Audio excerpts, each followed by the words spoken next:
Chelsea's £250 million attack misfires, but should they be worried? Chelsea used 6 attackers signed for a combined £250 million in their Premier League opener, but could not find a way to score against Crystal Palace. João Pedro, signed from Brighton this summer for £55 million, started up front.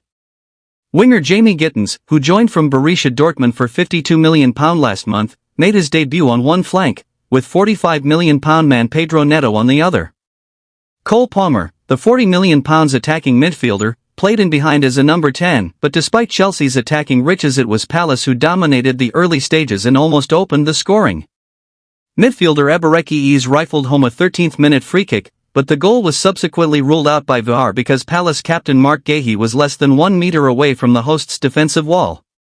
Chelsea responded in the second half by bringing on 2 more new attacking signings. £29 million winger Estevao Willian, who joined from Palmeiras, and £30 million former Ipswich striker Liam Delap.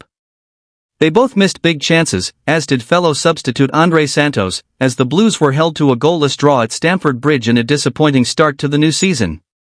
While this was only one match, and no titles are decided on the opening weekend, there will be ongoing scrutiny around Chelsea if they fail to build on their Club World Cup victory in the summer.